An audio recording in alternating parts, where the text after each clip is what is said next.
Let's get scratching. We got an explosive broadcast coming to you. Listen up.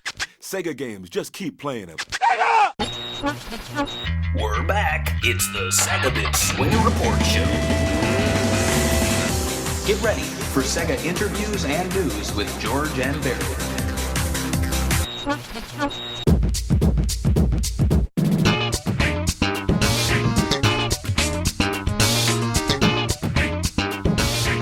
Hello and welcome to episode 85 of the SEGAbits Swingin Report Show. I'm Barry. With me is my co-host George. Hello, everyone. And joining us, we have a very special guest. It's the founder and owner, and he does a lot of stuff for the site, the Dreamcast Junkyard, Tom Charnock. Hello. Good evening. Thank you very much for having me on the show, guys. It's an absolute pleasure to be here. Oh, thanks. This is actually your second time on the show. You joined us way back when we talked, I believe we were talking about regional kind of collecting Dreamcast sort of stuff between the US and the UK, as you obviously come from. Yeah, that was, what was it, 2 years ago, maybe? I believe so, yeah. So it's a lot has changed since then, hasn't it? Yes, it has indeed, yes. Well, for starters, the Dreamcast Junkyard celebrated 10 years, I believe, last year, correct? That's correct, yes. In December 2015, it was the 10th anniversary since the blog started. And you've been part of it for quite a while as well, haven't you, Barry? So I wish I could do more for it than I actually do. I feel like one of those guys who are like, yeah, I write for the Dreamcast Junkyard, and they go, oh, when did you last write something? Oh, it was like 2011. But seriously, I definitely have to credit you for one of the people who definitely got me into blogging about Sega. So thank you for that. No, thank you for the credit. Yeah. So yeah, because it was way back when that you actually brought me on, and I believe I was also doing stuff for the Saturn Junkyard. And then I made my own junkyard. Everyone has a junkyard these days. Oh yeah, the junkyard is very much de rigueur these days, I think. Yes. But one of the big things that you've done since we last spoke was the Dreamcast Ultimate Collector's Guide. Mm-hmm. And there's been quite a bit going on both publicly and behind the scenes on this. So I thought we could talk a little bit about that. We have some questions for you. So, George, did you want to kick things off? All right. Can you walk us through the process of creating the guide? Certainly can. And hello as well, George. I know we Hello. spoke briefly on the last time I was on, but yeah, hello. Okay. I can't really take too much credit for the creation of the guide. That has to go to a gentleman who is a friend and also writes for the site. His name is Mike Phelan, and the way that the guide actually came about is quite a long. It was quite a long process. In around about February 2015, he sent me an email out of the blue and said, "Hi Tom, I read the Dreamcast Junkyard. I've created this list, essentially a PDF of every Dreamcast game. I thought you might be interested. Would you like to take a look?" So I was like, yeah, okay. Had a quick look at it. Thought, this is quite phenomenal. This guy's got every single Dreamcast game ever made in a PDF. So from that, I kind of spoke to him through email, and we decided to actually put the PDF. He got it hosted online, and then I put a link to the PDF on the Dreamcast Junkyard, so people could just go along and click download, and then download it onto the PC or whatever. And it just kind of stayed like that for a couple of months, really. And Mike would periodically email me and say, "Oh, I've added something new. I've updated the PDF." And I'd say, "Oh, okay, great," And it kind of dawned on me that there was a basis for something bigger within this PDF. He'd spent the best part of 5 years creating this list. So I said to him, "Look, how do you feel about maybe trying to turn it into an actual physical book, like a physical release?" And he was like, "Yeah, okay."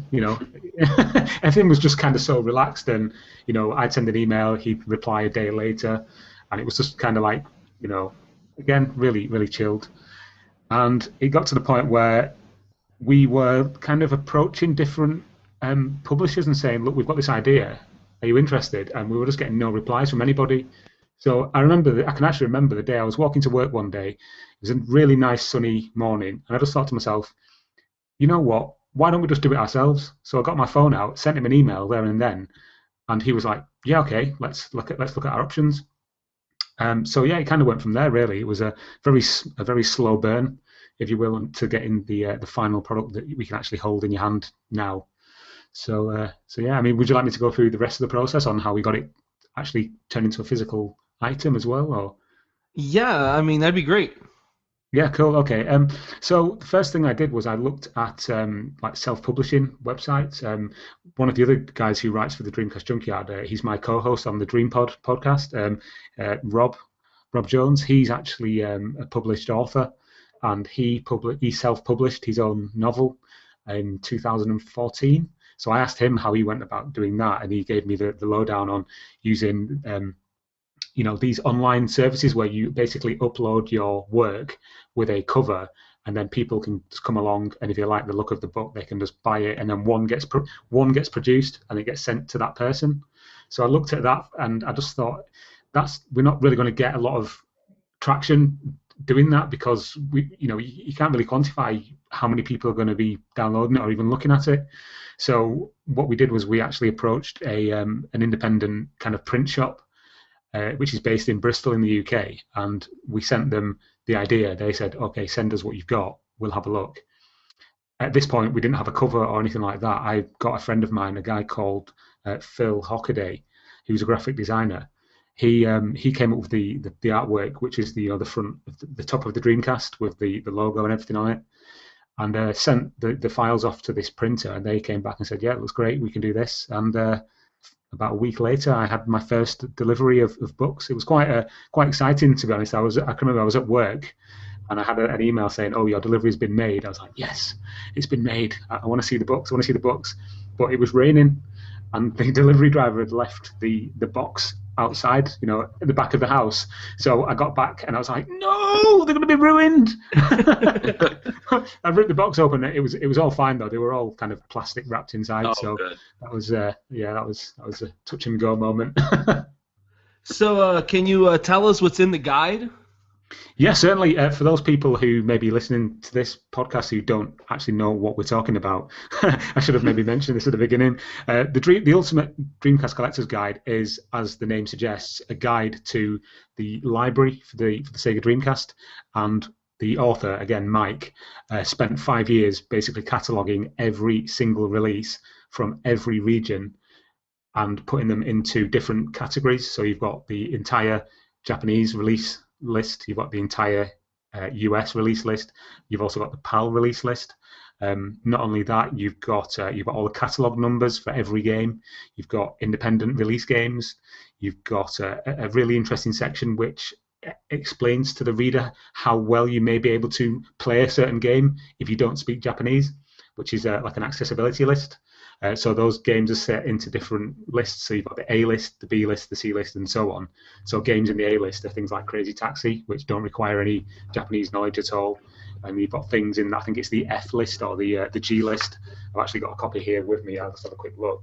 And those games are basically unplayable if you don't speak a word of Japanese. So that's things like the dating simulators and all the shovelware that came out kind of towards the end of the Dreamcast's life. Yeah. As well as that, you've got things like the upcoming games. So you've got stuff like Saber Rider and the Star Sheriffs, Slave, Redux 2, that kind of thing.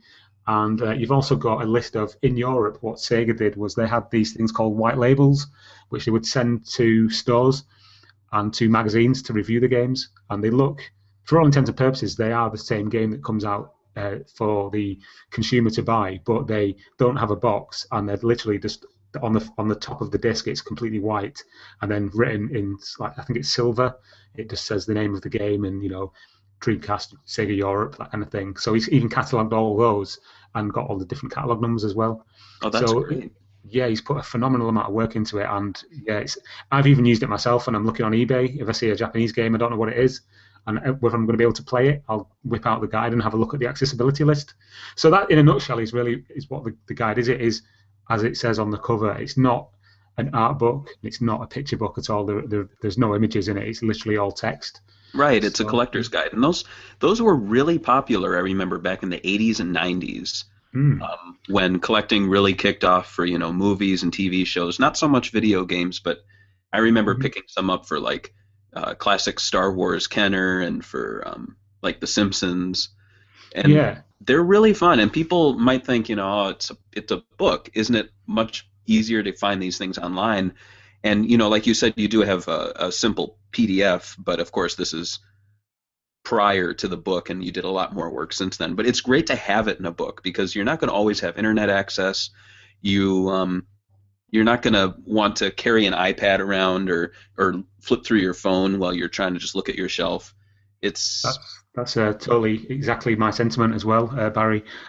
Basically, what you can do with this guide is you can actually take it to like an event, for example. If you're walking around a massive market hall and you've got traders selling Dreamcast games, you can whip this out and have a quick look and see, can I play this Japanese game or do I have that? I mean, the main bulk of the book is literally like a checklist, so you can tick off the games you own. And I know that some people are quite into getting full sets. I know you're going to talk about this later on, but this is a guide really designed for those people in mind. So, yeah, it's an invaluable source. This is a weird question. Does it list, I know on the back of the Japanese releases, they do something interesting where they list the genre of the game. Does it have that information? I always find those interesting. Not in the current version, no. But Mike is working on an all singing, all dancing like deluxe version, which I can't say too much about now. But from what I've seen, does have that and much more. Nice, because those have always cleared up arguments for me. Like when people say, "Oh, Shenmue's an RPG," it's not FREE, and I look at the back of the game and right there it says FREE. I'm like, see, it's not a marketing term; it's an official genre because it was put on the packaging.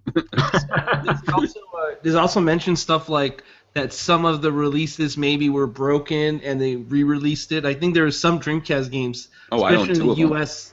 Yeah, in the US launcher, they don't work. So sorry, George, go ahead. Oh no, yeah, that was it. That was my question. Yeah, that's a very good point. I mean, what Mike's done as well in the very last section is he actually documents differences between different releases of the same game. And again, I have to say, massive kudos to Mike for doing this. But yeah, he's basically gone through every single PAL game, and he's given a little passage about what is different in each version. And what we'll say as well is at the start of the book there is quite a lengthy explanation of what all the different keys and codes throughout the guide mean. So he's got things like whether or not it was a variant of a US release, because I know you had different versions sometimes of the same game in the US. I mean, I know you had the what was it, not the budget re-releases, but kind of the Sega All-Stars, wasn't it? Yeah, All-Stars. The budget, they had to sell like a certain point of copies, and then they would get the All-Star. That's also included in the guide. So he does give differences in releases of the same game. And as I was just about to say, at the beginning of the guide, he does give quite a lengthy introduction explaining all of the different key codes that he uses in the book, which can look a little bit bewildering if you're not really sure what you're looking at. But yeah, he lists whether the PAL version of a game has got the in the US versions of a lot of games, it only has the manual in English, but in Europe, as it's quite a big continent, the manuals have Italian, Spanish, French, and that's why the game cases are so fat to fit those big fat manuals in them. So he even lists whether or not the manuals have got the different languages. It's quite a lot of work, to be honest. I'm really impressed. Very cool. So one thing that did come up, though, and I know you publicly posted about this, is that Sega Europe promoted the book, and then it on their Twitter account, and then it was pulled, and then you received a cease and desist. Do you want to talk a little bit about that? Yeah, no problem. Yeah, it's quite an interesting story. Basically, what happened was, way back to even before the book was actually even a thing, we ran a competition on the Dreamcast Junkyard for to celebrate the 10th anniversary of the Junkyard, and I contacted Sega Europe and asked if they would be interested in helping us kind of promote it, or if they had anything that we could give away as prizes.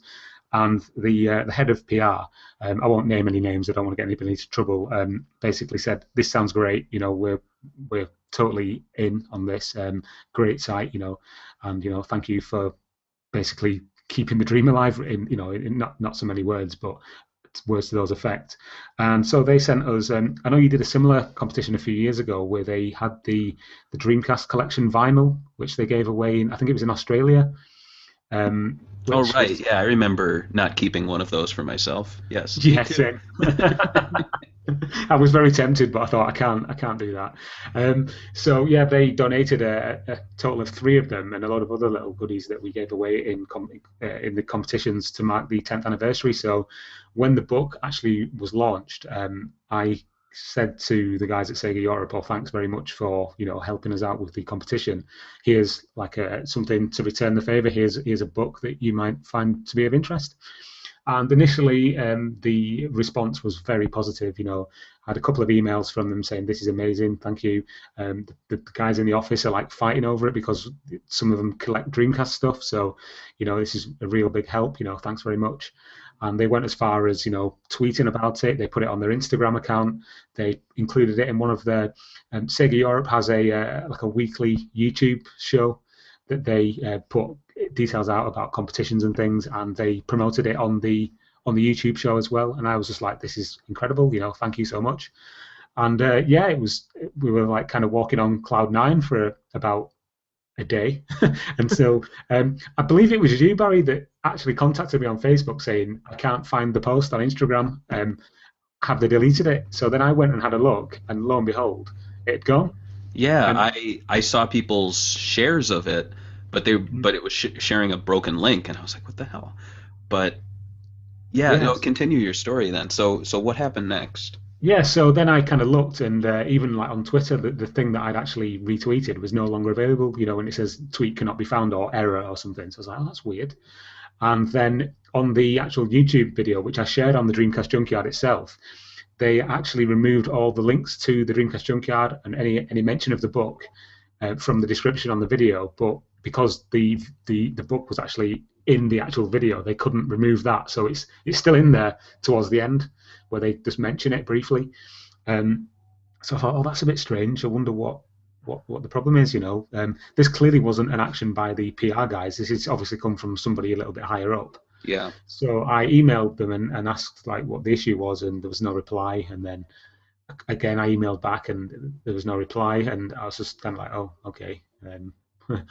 Maybe we've kind of really like peed somebody off, Yeah. So I kind of just left it at that, and then a couple of days later, I was kind of. I mean, you guys must do this. You must kind of check the analytics to SEGAbits and see what kind of stats you're getting and how many people are reading the site and that kind of thing. We check it too much. Yeah.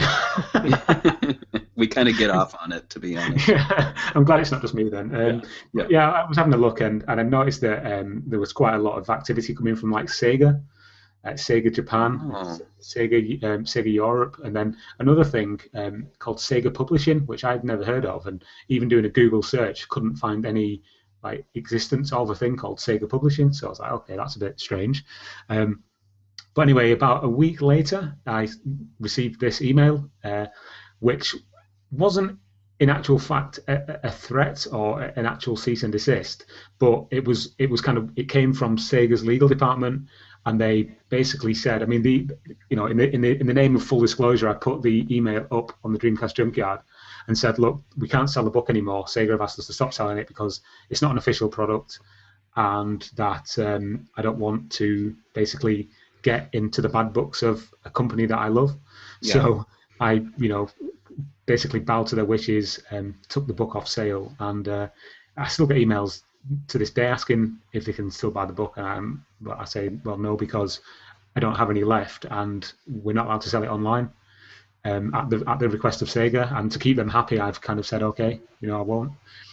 So yeah, that's pretty much the story. I did ask Sega. I replied to Sega's legal team asking if there's anything I could do to change this decision, or if I could make it so that I could sell it, and I just had no reply, and it's been the same ever since, just complete silence. So yeah. Did he tell you what you did wrong in the book, that they had to, I guess, give you a cease and desist, or is it just because they just felt like it? I mean, at the end of the day, listing all those games isn't gonna. I don't think that's a copyright. Am I wrong? No, I don't think so. I mean, it's an interesting question, actually, George. I don't actually know what the problem was because the number of times I have asked, I've had no reply. And I mean, I don't really use Reddit myself, but somebody shared this story to Reddit, and it went through the roof. The hits went ballistic. And I was reading through the comments. People have little arguments on Reddit, and the general consensus was that because it didn't say the word official or unofficial, sorry, on the cover, and also that it uses a Dreamcast motif, but I mean, it doesn't actually have the logo for the Dreamcast. It doesn't say Sega on it anywhere, and the font that we use for the Dreamcast Junkyard main page logo is a Creative Commons free font. So I wasn't really entirely sure what. I mean, Barry, I think you've probably got a little bit more knowledge on this than I have. So I don't know if you had any thoughts on why it could have been. Well, I've looked into it myself just because I've always been interested in doing such things, and maybe someday I'll talk about it. But in the meantime, I honestly, there was everything that you were doing in the book seemed to be fair use to me. It was for educational, archival purposes. You weren't setting out to replace something official that existed, and you weren't setting out to. It's impossible to create the experience of the games in a book. And you weren't sharing official imagery, though you can do that if you are using it to support a point. And I'll point to the Hardcore Gaming 101 books, which, they released a whole Sega arcade book, tons of imagery and information. They didn't get hit with anything. So I honestly think it either just comes down to putting the word unofficial on the cover, or it might just be that you got caught up in the unfortunate situation that is Sega Europe, Sega Japan, because, as we've learned as fans in the past, they don't have their shit together. There is so many, there are so many different people calling the shots there. Even in speaking with former, and I don't think they're not community managers anymore. They're great people, but they've revealed to us, saying so much that working with Sega Europe was very difficult because Sega Europe would want to do one thing, Sega America would want to do another thing, and despite the fact that they both work for the same corporation, they might work for separate, I guess you'd consider them companies, Sega America, different branches, they wouldn't work together. And so I could easily see that, the Sega of Europe community relations people are like, this is really cool, let's share that. And then someone in some other department says, that's not really cool, you can't share that. I will say I can understand why they wouldn't want to, because from my experience, I've never seen Sega share information about a fan work that is for sale. I've seen them things like, check out this fan art, or this cool song remix, but they've never been like, here's a book you can buy, unless they're behind it. So that's the only thing I can think of. Yeah, that's a good point, to be honest. One other thing I wanted to mention as well on the book front, actually, before I do, I actually sent a copy of the book to Peter Moore to see if he would actually receive it. I just sent it to Electronic Arts HQ, and then about 2 weeks later, he actually tweeted that he'd received it. So I was like, that's awesome. Oh, wow, that's pretty cool. Thanks, Peter Moore. Just going back to the book thing, it actually transpired a couple of weeks later after the cease and desist letter or email had landed in my inbox that Sega Europe are apparently working with a French publisher called Pix and Love, who did the the Sonic the Hedgehog history book. I don't know if you've seen that. I have. I have my issues with it, but it's a decent book. Go on. I own it. I think it's quite good. But apparently, this publisher Pix and Love are, by all accounts, working on a Dreamcast book. And I was thinking to myself, maybe they don't want us to have this book in the public domain because it may detract from the officially supported thing that Pix and Love are bringing out. Maybe. Possibly, though I can't imagine them getting as in depth as you are, and yours is more like a data dump. Not to use that an offensive word. That's no. A great thing. It's just like, here's all the information you're going to need. It's not like, hello, my name is Tom. Let me walk you through the history of the Dreamcast with interviews and artwork. And You've given me an idea for a YouTube video now, though. Yeah, right. Use that accent, though. So, like is it Keith Apicary? The guy who did the Sega video where he takes over Sega. Well, and that's the thing. Sega of America shared that because it was, he wasn't selling anything. Yes. And I think that's the issue. Though it's unfortunate because Sega of America will share officially licensed things that just look like garbage. And I won't name names. But is the guide coming back? It is, yes. Basically, what's been happening in the meantime, while the book's been unavailable, is that Mike has been adding new things to it. I mean, in the last couple of months, several new games have come out for the Dreamcast, indie games. We've had a lot of new games announced, so they've been added to the upcoming games section. The indie games section has been updated. The few omissions that were made, very obscure omissions that were made in the first version, have been added. It's completely updated and redone with a new cover, which does say 100% unofficial. This is clearly a fan work. Do not confuse it with something official from Sega, because it's not. And so, the initial email from Sega said, do not sell this online. So this new book won't initially be available online. So we'll be selling it at events and things, which there are a few coming up in 2016, which Dreamcast Junkyard will be at as an exhibitor. So we'll be selling it in person. So we've not actually broken any of Sega's rules. Right. Wow, that's a nice way to get around it. You didn't say online. So I think you've answered the questions we've had regarding the book. Is there anything you want to add about the book before we move on to some indie releases? No, not really. Just that I just wanted to say that I can't really take any credit for the book's actual existence. That's all down to Mike Phelan. He is the author. I just helped it I was like Jiminy Cricket in his ear, saying, "We can do this, Mike. We can do it." Be careful. In the original Pinocchio, Pinocchio kills Jiminy Cricket. So. Oh, okay. That's a bad analogy then. So, George, to keep things moving, we don't have to get too in-depth with these, but do you want to just go through the indie releases we have out? Maybe we can share our thoughts on them? Can we just... I just want to start talking about Slave. You want to talk about that one first? Yeah, well, I'm a slave for you, so let's kick it off. I was going to say...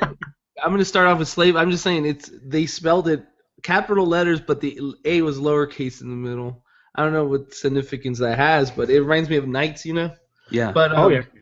I don't know. This game is kind of weird. Like, how much did it cost when it first came out, Barry? I remember you jumped on it. Oh boy, I think it was about $25. There were a few versions. And what it looks like is it's running on I forgot what engine the Quake engine, right? I believe so. Modified. And it's like a first-person shooter game, but when it was supposed to come out last year, wasn't it? Yes, I believe so. Yeah. And it's been very delayed. I guess what I've heard is that they didn't have like a coder cable, and now they have it. But it looks like it's going to be a fun little game. But what do you guys think? Yeah, just to go back to the reason of the delay, as far as I'm aware, what happened was that they were testing the game and they found some pretty game-breaking bugs. So that they had to rewrite a massive chunk of the code, and that's what's led to this delay. Like you say correctly there, George, they did do an appeal on Facebook for a coders cable to get some bug testing, and they've even asked for play testers now to come on board and actually start testing the game. So it's looking quite promising that it may be coming in the next couple of months. I too pre-ordered it, and yes, you're right, Barry. It was. I think you can get it for like $20 now, which is about £17. So it's pretty good. And it's in 3D, and I know there's a lot of people moaning about 2D Dreamcast indie games. So so here's something a little different. And I'm intrigued to see how it turns out. Goat Store, I believe, is the publisher, and I've had no communication from them regarding my order. So I'm gonna have to start kicking down some doors. Oh, really? I did put together a very clickbaity story the other day on the Dreamcast Junkyard about the email that they'd sent out saying that the game is still exists, it's still coming. Just hold on for a little bit longer. I believe the headline was, "You won't believe the email that Goat Store sent. The fifth version destroyed me." Right? Yeah, it's something like that. Another one is Leona's Tricky Adventures, and that actually just came out. You've been covering this quite a bit. What can you tell us about the game, Tom? Okay, yeah. I haven't personally played it, but I think at least 3 of the other guys from the Dreamcast Junkyard actually own the game. And basically what it is a puzzle game, which is quite similar to the game that came out late last year, which was called, the name eludes me, Fruity. It was a puzzle game. Ah, right. It's like a tile-based puzzle game, and it's essentially another one of those, but with this kind of huge Super Nintendo-esque RPG world laid over the top. So you basically move around the world map, meeting new characters, and then they will present you with a puzzle to solve. Okay. So it sounds quite. It's quite an interesting. What's the word? It sounds quite an interesting game. I personally haven't played it, but from what I can tell and what I've been told, it's really cool. It's got quite high production values, and the development time has been well spent, shall we say? Very cool. Yeah, it actually reminds me a bit, just looking at the screens, of Wind and Water Puzzle Battles. Oh yeah, yes. And the next one is Alice Dreams Tournament, and I guess they're trying to use Alice as these developers as their like center point for their games. Is that right? I think I heard him say in an interview. Yeah, it's a weird one actually, because there was one sort of middle of last year called Alice's Mum's Rescue, and I believe they're completely unconnected. It's just a coincidence that they both have a central character called Alice. But basically what this one is this comes from a French developer, a development team, and they have kickstarted this successfully, and I have actually pledged to it as well, so hopefully when it launches I'll get a copy of that. But what what's it called? Alice Dreams Tournament. I'm getting confused myself. This is a Bomberman clone, and is intended to be played, with 4 players, with everybody sat around the same screen. It's kind of going back to the old time, the old days of local multiplayer, which is what's sadly lacking, in my opinion, from modern consoles. So this looks like a really original, fresh take on the Bomberman game, and I'm looking forward to this one. Something that was notable for their Kickstarter, if I'm remembering correctly, was they were promoting a flashlight accessory for your VMU, so you could see in the dark. Yes, it was like a reading lamp. That's totally exactly what it was. Yeah. So I mean, I don't know how actually what's the word, practical it may be, but it's nice to see developers looking at new and inventive ways of using the Dreamcast hardware. Yeah, because I believe some of the levels are.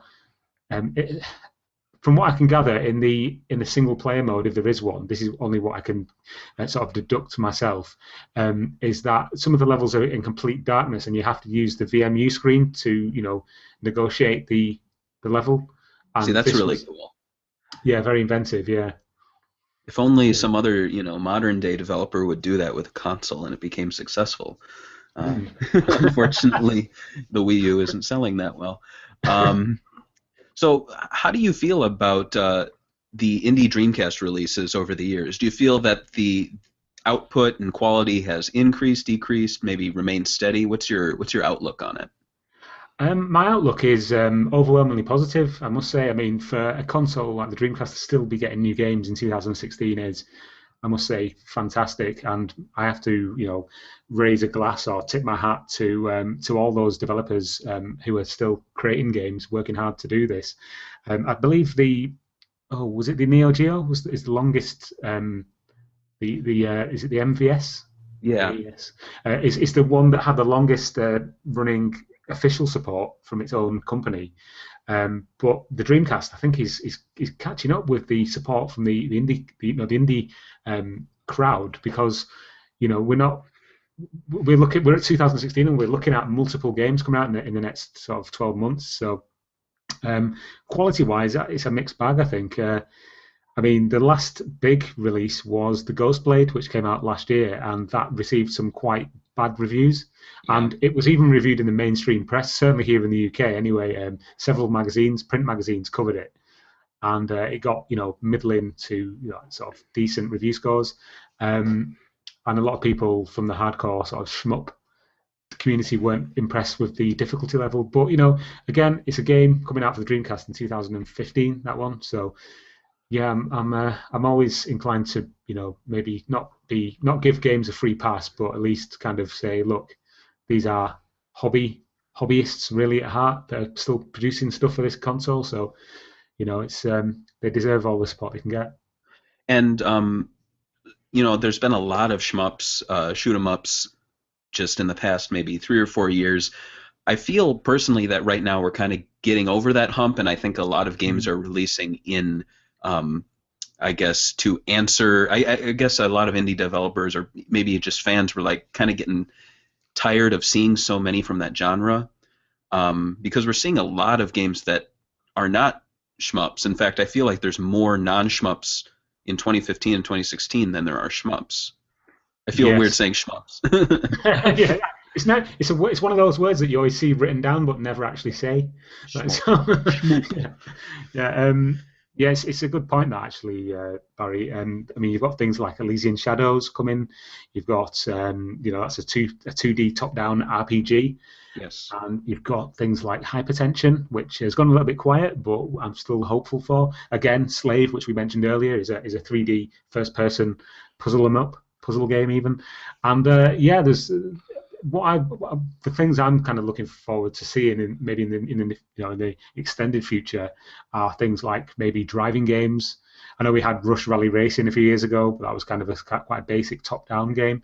But there's a team in Spain called Retro Summers, and they're developing a game called Amoeba, which is a visual novel, a detective novel. And alongside that, they're also developing a game called Xenocider, which is an homage to Space Harrier. So the 3D games are starting to come now. We're moving away from the traditional 2D shmup, and we're kind of going towards different genres. So, like I say, the first-person shoot 'em ups and the into-the-screen shooters. So, as time goes on, we may see more games from different genres come to the Dreamcast. Yeah, here's hoping. And George, you had a few questions?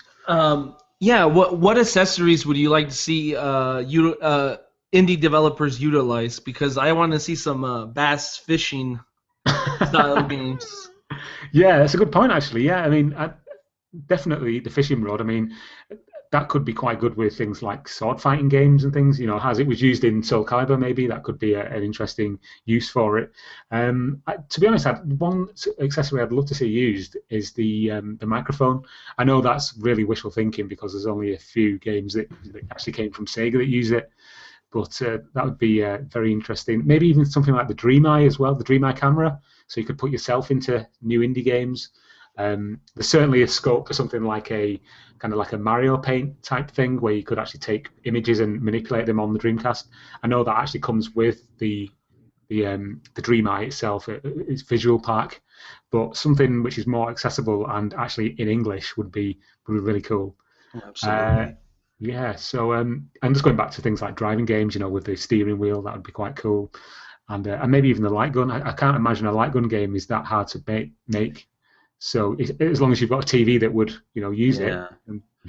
I feel like maybe the one thing holding them back is that some indie developers maybe think accessories are hard to come by, and so they don't want to maybe target such a narrow field. But I feel like the microphone, the fishing rod, and the light gun are really easy to come across. Mm-hmm. It's interesting. You mentioned actually that the prevalence of certain peripherals, shall we say? There was a topic we discussed on the DreamPod, which is the Dreamcast Junkyard's podcast, where one of the guys who presents the show, he actually lives in Australia, and it's only through really speaking to him at length that you become aware that the country you live in is not how it is everywhere else. And certainly in Australia, they had a hell of a time back in the day of the Dreamcast actually getting stuff, because Aussiesoft, the company that distributed the Dreamcast in Australia, were useless.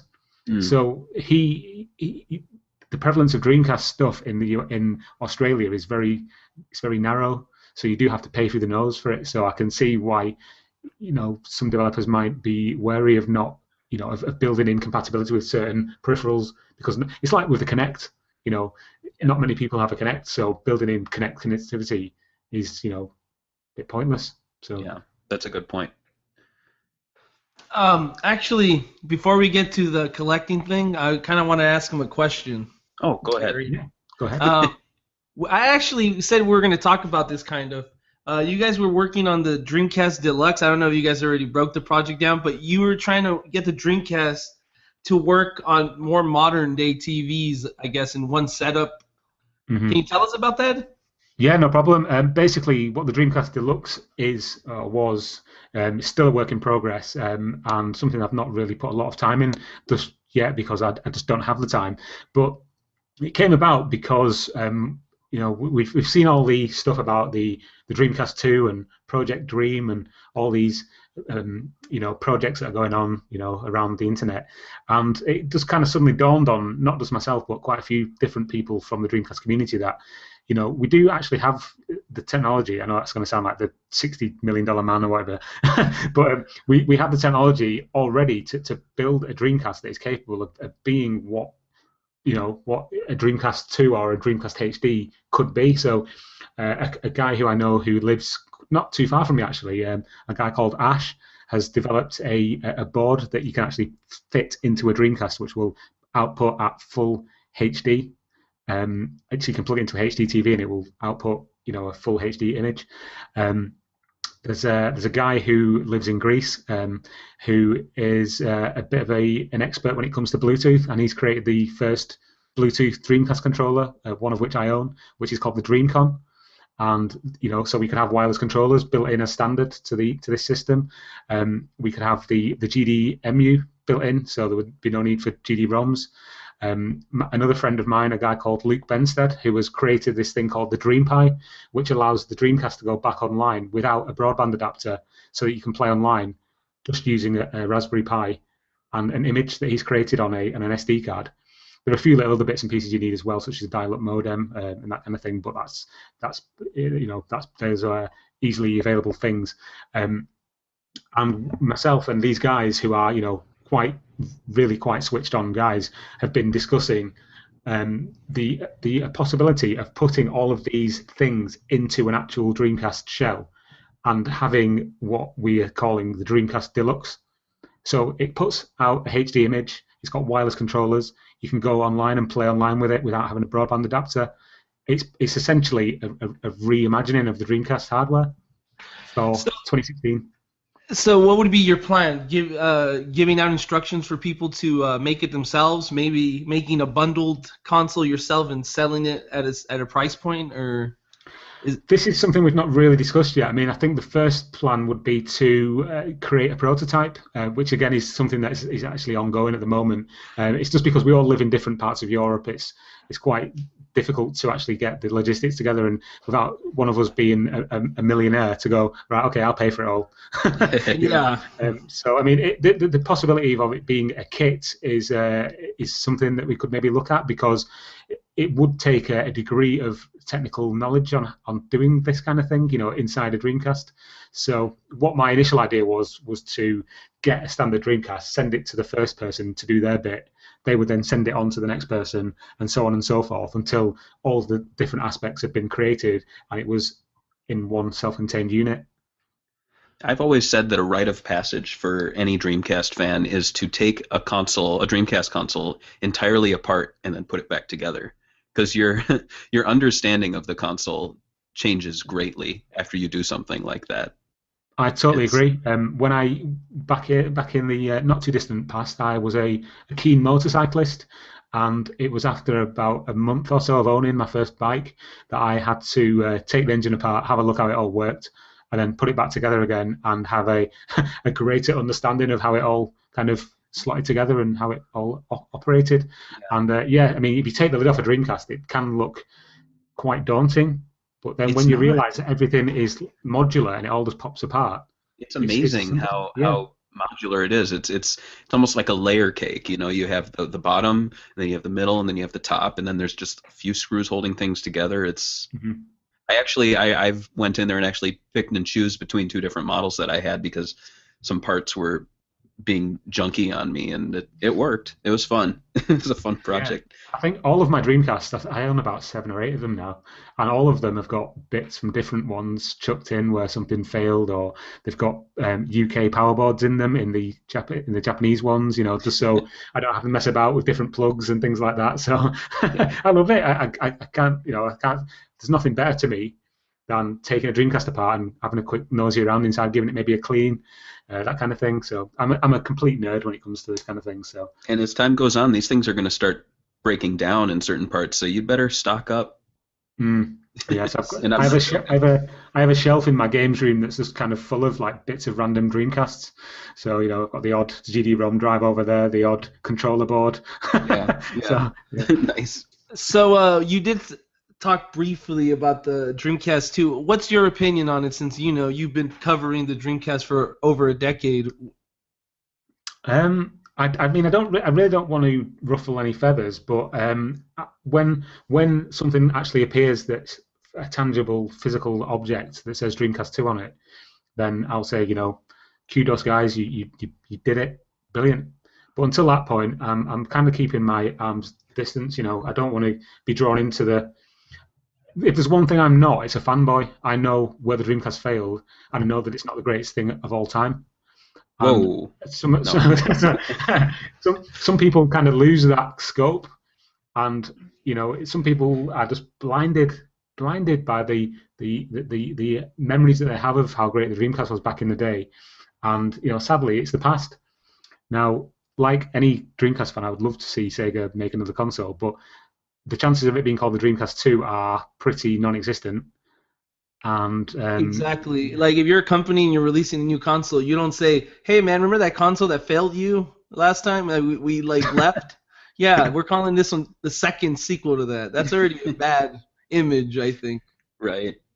Yeah. But we've heard this. I'm sure you've heard it way more than us, but you've heard it like almost every 2 years. There's somebody that comes out saying that there's a Dreamcast 2 or there's a new Dreamcast console. Or, you know what I mean? So yeah. I think this is probably the one that's probably stuck the most so far, and they've been updating on it, but I haven't seen, like you, I agree with you 100%, in a physical box. It's just a bunch of concept stuff, and that's just, I don't care. Basically, my stance on it has been this. I don't want to feature anything about Project Dream or the Dreamcast 2 on the Dreamcast Junkyard because we are a Dreamcast website. Dreamcast 2 or Project Dream is not really anything to do with the Dreamcast. Do you know? It doesn't really have anything to do with the Dreamcast. Yeah. So why would we cover it? It doesn't make any sense. So that's why we've not really covered it. And it's not. I've spoken at length with Bertie, the guy who's kind of behind the whole project, and he's a normal guy. He's just a guy like me, and we chat. So I've got no ill will or bad feeling towards anything around the project, but it's just not it's not for me, it's not anything to do with the Dreamcast, so that's why I've not really covered it. Fair point. You guys want to start talking about collecting? Yeah, sure. So I just want to talk a little bit about the state of Dreamcast collecting. In your opinion, Tom, how does Dreamcast collecting compare to other Sega consoles on the market currently? I think it compares favorably. But on the flip, it's actually quite a hard question to answer that really with one sentence, because obviously with the Dreamcast you've got people who collect different things. So you've got people who collect PAL games, you've got people who collect exclusively American or Japanese things, and some people just collect everything. Like our good friend Adam Korolik, who claims to have every single game known to man. I'm yet to question him if that's completely true. However, for me personally, I don't actually own a complete set of any region. I own about 95% of the PAL collection, but then with the ones that are too expensive for me to afford, I just buy the American or the Japanese versions. Because for me, playing the game is more than actually owning a shelf full of things. Yeah. I just want to play the games and experience them. So just to answer the question that you originally asked, actually, Barry, rather than going off on a tangent, yeah, it's a mixed bag, really. Certainly some PAL games are very expensive, but then on the flip side, you've got things that are really, really common, such as the football or soccer titles, and things like Virtua Tennis, Crazy Taxi, that kind of thing. Those are quite low level on the collector's list. But then you've got things like Moho, which are right at the top, and the PAL exclusive like Headhunter, Shenmue 2, that kind of thing. So. Yeah, in Europe, are you seeing any resurgence of like Master System or Saturn or Mega Drive collecting? With the other systems, it's always kind of been on a level. It's never really gone ridiculous. I mean, if you look at like eBay.co.uk, for example, you will find that some systems, such as the Atari Jaguar, are going through the roof, and things like the Amiga CD32, just because they're so uncommon. With the Sega stuff, it generally keeps on a certain level. Yeah. Saturn, unless you're looking at the really obscure things or hard to find things like Burning Rangers, you will find stuff on there for a couple of pounds. It's not a massive market really. Same with the Master System and the Sega Mega Drive or Genesis really as well. Mm-hmm. There are the odd games within those libraries, such as things like Gunstar Heroes for the Genesis, that are always expensive, but generally it's quite affordable. So, what are your latest collecting finds? Okay, it's just completely Sega related or anything or anything. Sega related? No, anything. You can do anything as long as it's not like I went to the store and I got the latest Call of Duty. I found that. Well, I actually got NHL 2016 the other day, but we won't go. Hey, that's kind of Sega related. I saw your post actually. It looks awesome. Oh, it's fantastic! It's so good. Yeah. But anyway, back on topic. Late last year, I got a Neo Geo CD, and I've been kind of getting into that recently. So I've found a couple of websites that do really affordable Neo Geo CD games. And so I've been kind of steering myself away from eBay. I'm going to the actual dedicated online stores, which have a more realistic price point for a lot of these systems. Mm-hmm. And also with the Japanese Saturn as well. I'm trying to think of any specific things that I've picked up. I did get Sonic Wings 2, I think it's called, for the Neo Geo CD. And I also got, let me think. A couple of Famicom games as well. I've picked up recently. Sorry, my mind's just kind of gone blank. I'm trying to think what I've recently bought. But what about you guys? Have you bought anything recently? Picked anything up? I haven't actually haven't bought games. I think the last thing I bought was that Dreamcast bundle. Some guy was selling like a Dreamcast with like 4 controllers and a bunch of stuff, and I'm like, do I need another Dreamcast and a bunch of controllers? Yes. And then I thought about it, and I was like, for $30, yes, I do need this. Wow. It's a really good deal. I went and picked it up, and I don't regret it at all. I'm just swamped with controllers. I have probably 30 controllers. It's ridiculous. I'm totally the same. I mean, now since last year we do events as well, Dreamcast Junkyard. So we'll have like a stall. I know you guys do events in the US. And have been doing for quite some time, but it's only like in the last year that we've started doing them on the Dreamcast Junkyard. So we'll take maybe 4 or 5 consoles and have them all set up with the controllers. So I just see the extra controllers as a bonus to take to the event. So I'm not going to get my personal ones all covered in horrible slimy handprints and all broken and things. So yeah. Speaking of horrible slimy handprints, do either of you guys still have the original Dreamcast controller that came with your first system? Yes. No, I don't actually have the original system that I had. I told the story a few times, but I actually swapped it for a PlayStation 2. And I can actually remember roughly when it was. It would have been the week before 9/11, because I was playing on my new PS2 when the atrocities happened, and I had a phone call from my mother saying, "Oh, are you watching the TV?" And I was like, no. I turned my PlayStation 2 off, and there was the news reports. So yeah, it was around the time of that. So. Oh well, at least you traded your Dreamcast. You don't have the Dreamcast associated with that terrible memory. Okay, yes, that's a good point. I guess if we can put one positive on 9/11. No, anyway, send your angry letters to segabits@gmail.com. Yeah. I was just thinking of nasty controllers, and I still have mine. There's gunk in all the buttons, and the triggers click. They're so used. They squeak and click. It's beautiful. The thing is, though, Barry, if it's your gunk, that's fine. But it's my gunk. If it's another, proud of it. That's hours of Phantasy Star Online gunk right there. That's a brilliant soundbite. Oh, it's my gunk. I guess just to complete the question, as far as my pickups, I did get Pure Solar not too long ago. I got on the pre-order bandwagon right before that cut off, and that was a beautiful indie release. And as far as non-Dreamcast stuff, the last game I bought was Frankenstein and Dracula for the Sega CD. Wow. And that's a classic, right? Yeah. No, but if I can say something good about it, a lot of people aren't aware that the Sega CD version of what is that? Mary Shelley's Frankenstein is, I believe, only released in the U.S. I may be wrong on that, but it definitely only released to the Sega CD, that version, and it's completely different from the SNES and Genesis release. So It's actually a decent point-and-click adventure, and there's this hilarious, I guess it's like point-and-click, but then kind of like Shenmue, you get into these random like fighting battles where you actually like punch and kick things.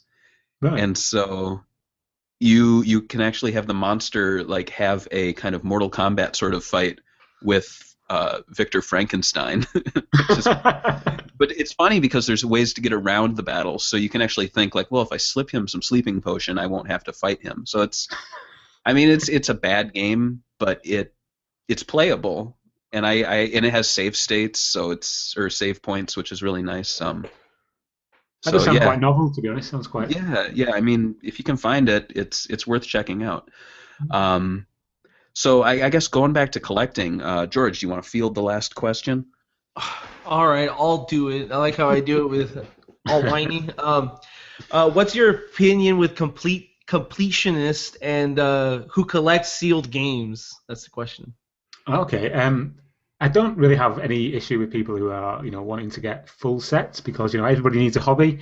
It's not really something that, to be honest, if I could afford it, I probably would, but I just refuse to pay the extortionate prices that some of the final games that I don't have in my collection command because, let's be honest, the vast majority of them are rubbish. Yeah.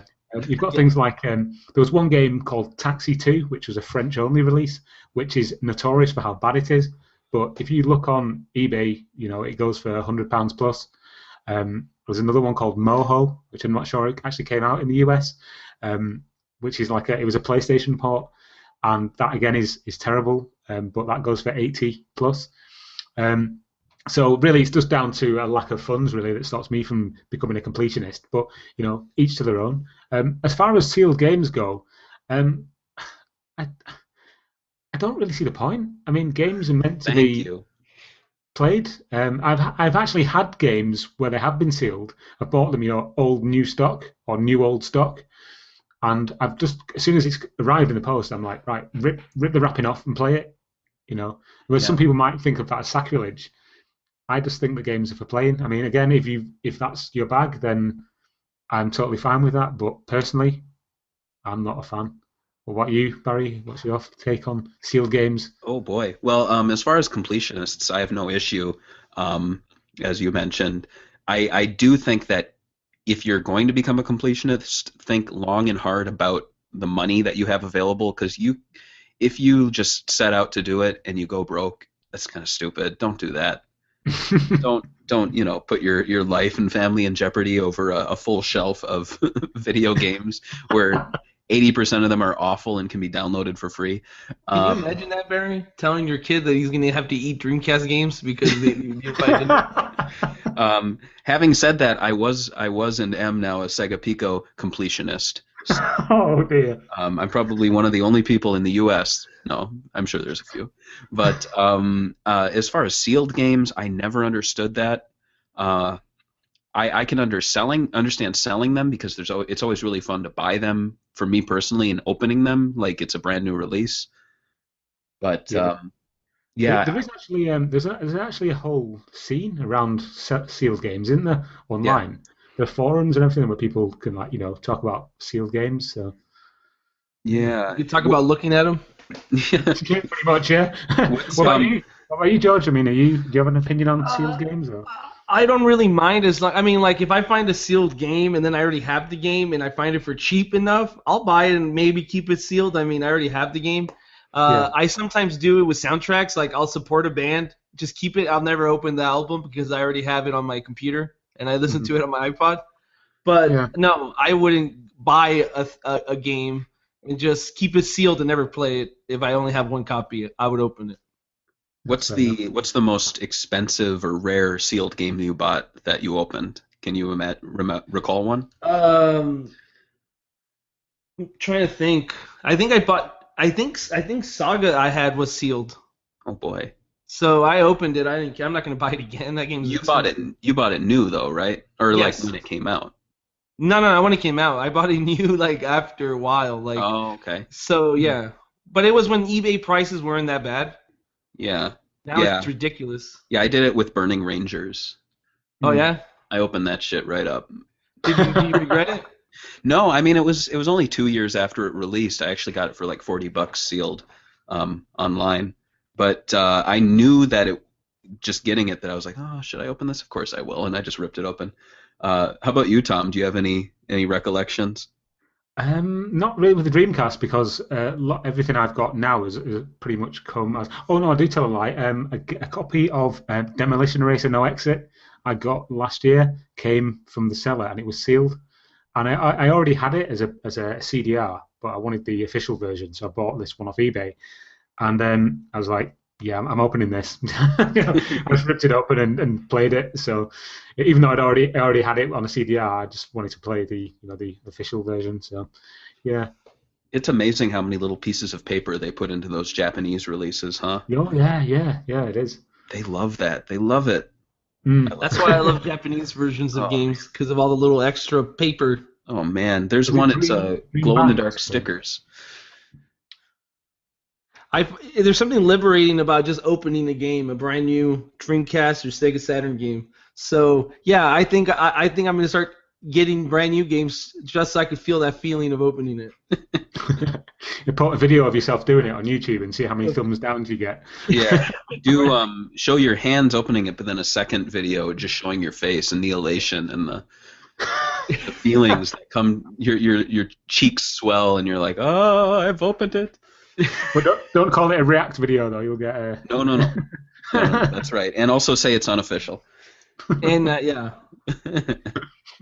So that just about wraps up our questions. Unless George, you had anything else you wanted to ask Tom or add?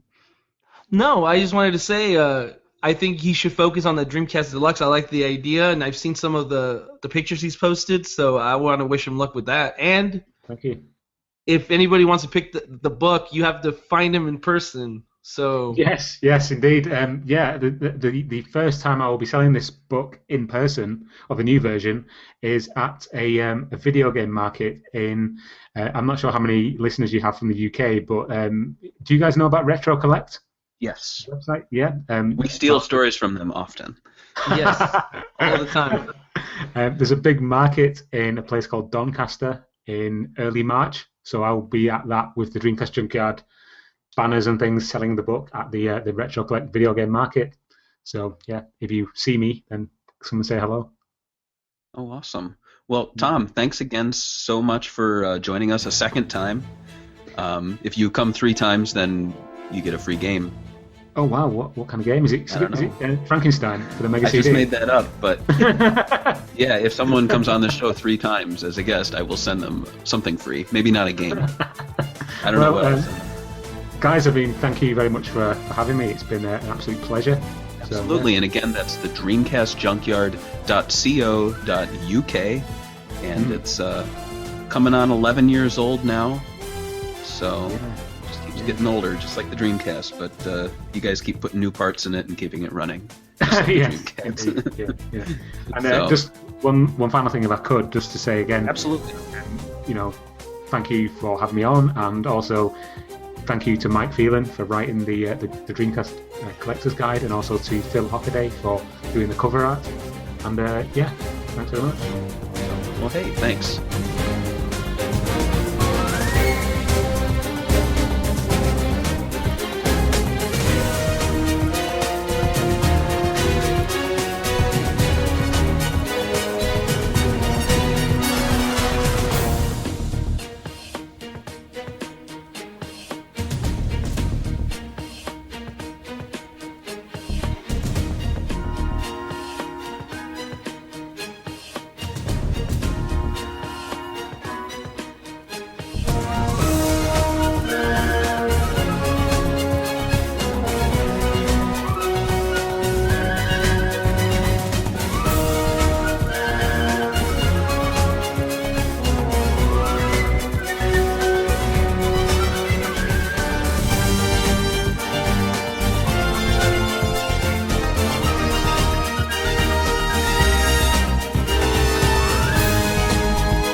The SEGAbits Swingin Report Show is a production of SEGAbits. SEGAbits is a fan site that is not in any way officially affiliated with Sega. Sonic the Hedgehog and all Sega-related trademarks are copyright Sega. All other featured trademarks are the property of their respective owners. Don't forget to check out SEGAbits.com, and you can find us on all major social networks. Just search SEGAbits.